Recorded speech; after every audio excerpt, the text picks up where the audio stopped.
folks. Michael Zuber, one rental at a time. It is Thursday, December 22nd. And these are the 5 things that you need to know about the daily financial news. Let's first go to a housing bottom. If you've been following my channel for any length of time, you know that I have been calling for a housing transaction crash. We are experiencing it now. It was confirmed yesterday. And we are, I believe, very close to what will ultimately be the bottom. Yesterday for last month came in at 4.09 million sales, annualized sales for the month of November. I do believe that we will see slightly lower numbers going forward for December, January, quite possibly February, but they will be close to where we are now. So the big crash that we talked about from 6.6 to sub 4 million is almost over. So what does that mean? What can you look at in your market, in your buy box? These are the kind of things that I think about when I say a housing bottom. First and foremost, it means that transactions have found their floor. If you are in a market that transactions are down 50%, you're really close to your floor. I do not believe they fall another 50%, for example. If you're in a market that's down 30%, congratulations, I think you found your floor. So again, I think a lot of the pain from this housing crash in transactions is nearly over. Hear me though, I am not talking about a V-shaped recovery. No, I think we could be on this bottom, this plateau, this vista, this whatever you want to call it, for quarters, if not a couple of years. So this is not March, April of 2020. This is not a V-shaped recovery in transactions. Also, we are finding the floor in home construction or housing construction, new construction. Again, builders will never go to zero. They have different ways of selling product, build for rent, all these others, right? So again, we are finding the floor. We have seen Lennar and Pulte and all of the Toll Brothers cancel lots, get out of communities. You know, Anna Kelly got a 30% discount in San Antonio market that they wanted out of. But once they're out of it, much like iBuyers who've turned into iSellers, that's it. You find your opportunity, you move forward. So again, the transaction and the construction bottom is nearly in. We are really close, in my opinion. As we saw yesterday, if you haven't checked out NAR, National Association of Realtors monthly report, I reviewed it yesterday with Matt, the mortgage guy. You should really pick out a couple of things in their charts. One, cash buyers on a percentage basis went up. That's what you would expect, right? Rates go to the moon. People would find another way to purchase housing. They sell stock, they borrow from family, whatever it is. So cash buyers went up. Here is the big one. And if you've been following my performance with the 2 flips I have right now, you will see the method to my madness. I believe first-time home buyers could quite possibly go up by a record amount. Now, again, I am not talking in total number. I am talking percentage of the lower transactions. So for example, maybe when we did 6.5 million transactions, first-time home buyers did 650,000 for easy math. That is 10%. Now we're going to do 4 million transactions. What happens if they do 800,000? Well, that will be 20% of the market. So again, I am buying busted up fixer-uppers that nobody else could buy. I'm spending 30, 40, 50, 60 grand on them. I will list them. They will likely sell to first-time home buyers. And that is an awesome feeling.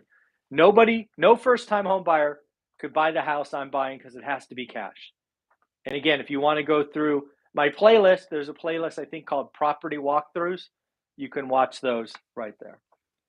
I still believe the pain is top down. Luxury, pain. Move-up buyers, pain. First-time home buyers, it's okay. Not a lot of supply, all of that. Couple other things that will happen if I am right that the bottom is nearly in.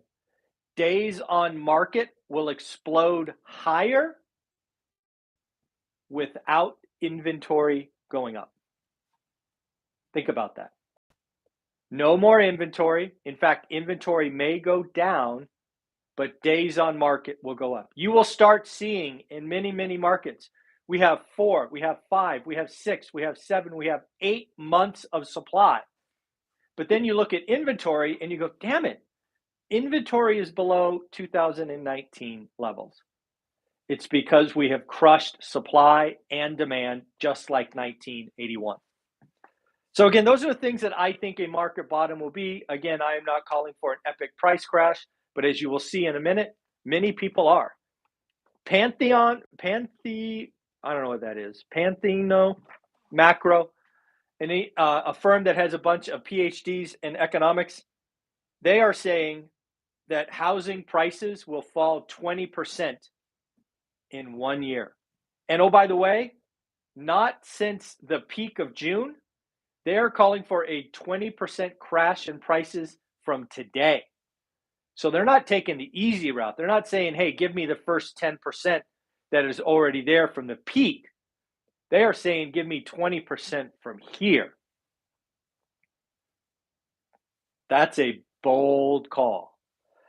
Again, what they're saying is rising housing inventory will accelerate the 20% plunge in home prices.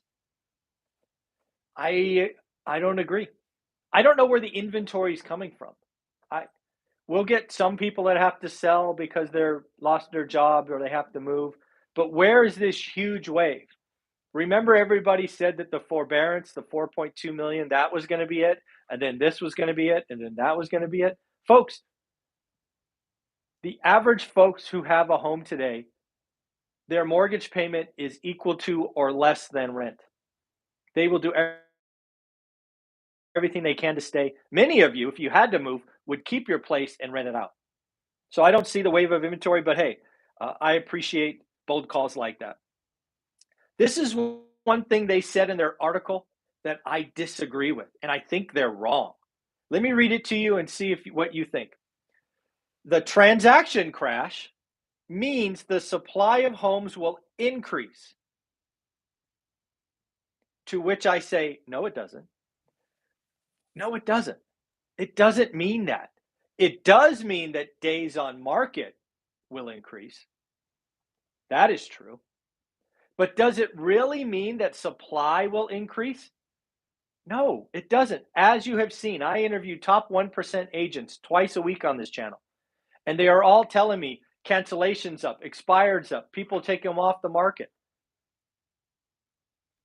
People don't have to sell. Yes, you may see listings. In fact, one of our agents, I think it was Omar this week, he looked at his inventory, which is down, I want to say to 1,700.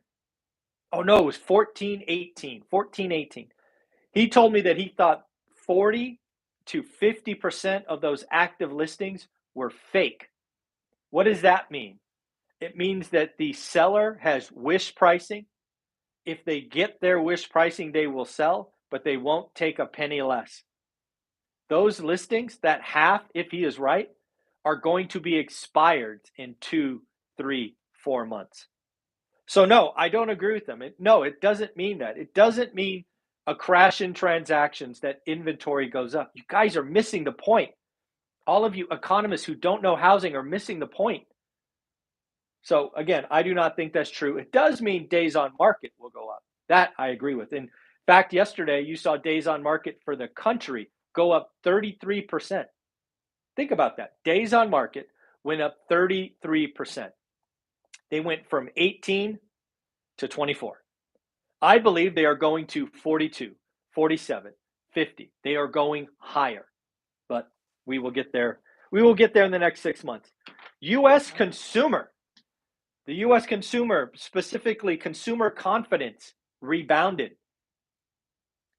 Could we be seeing a floor in the U.S. consumer sentiment, consumer confidence? Inflation expectations are going down. More people are planning a vacation in the next 6 months than they did in the last survey. U.S. consumer confidence is at an 8-month high. As I've said endless amount of time, consumers drive the economy. If the consumers are generally speaking less scary, gas down, interest rates down, maybe the soft landing is out there. I don't know. But again, we have to watch the consumer because they drive the market. Lance Lambert, we should be speaking with him. Who is Lance? Lance is a Fortune editor.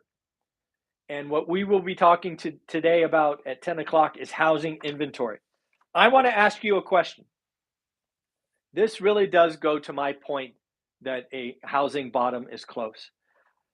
I want you to get ready to respond to this. I'm gonna see how you guys do.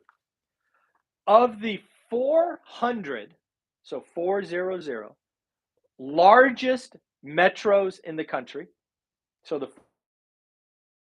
400 biggest cities with the most housing, how many have active inventory above 2019 levels? So think Phoenix, Arizona, for example. I'm sure Phoenix is one of the 400. Does Phoenix have more inventory today, or the last month that was reported, November of 2022 versus November of 2019? So think about it. Pre-pandemic, November 2019. Today, November 2022, 3 years later. How many of the 400 largest metros have more inventory? Go ahead. Somebody respond. Let me know that you got the question, and we will see what you guys find. Just take a guess. If you're watching this on replay, hit pause, put your number in. This is important. This is why a lot of people have the housing story wrong. Let's see. Ooh, 150. Good guess. I like it. Anybody else want to throw a guess out there?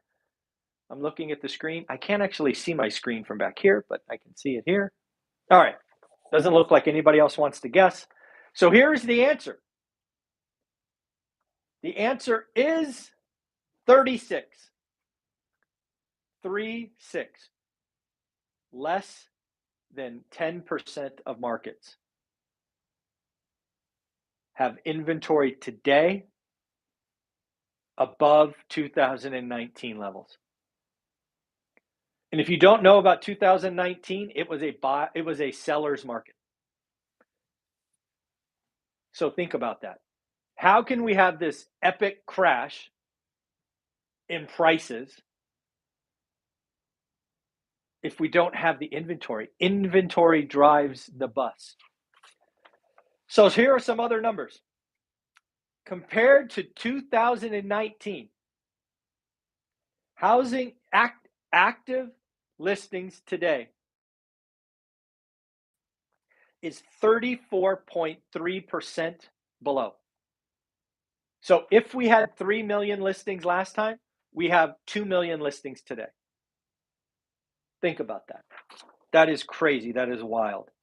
In fact, we are 61% below the peak of 2019, which was not November, it was June. So again, these are just things that when you understand the housing story and you start to tie together lots of different pieces, you realize that demand was crushed first, supply is crushed next, listings aren't going to happen, people are going to stay put. The average tenure used to be 8 years, it's going to extend. Again, as I've said, the Fed broke housing. So let's close it with the top 1%. Actually, the top 0.1%, the top 1%, and the top 10% of Americans. I want you to know right now that all of them got whacked. The Fed said pain was coming, and they were right. The top 10% of Americans, if you are in the top 10%, you have lost almost 6% of your wealth this year. If you are in the top 1%, you have lost 11% of your wealth. And if you are in the top 0.1%, you have lost 9% of your wealth this year. And just because the top 50% Hey, Kip, thank you for the note. I appreciate that. Thank you very much. The top, oh, I'm sorry, that's the top. The bottom 50%. The bottom 50 net worth went up. The bottom 50%'s net worth went up 18.1%. So again, how can this be possible? It's really simple. The top 10% own disproportionate amount of stocks. So when Jerome Powell in Jackson Hole said pain was coming, he was talking to the top 10%, saying, I am going to take the stock market down.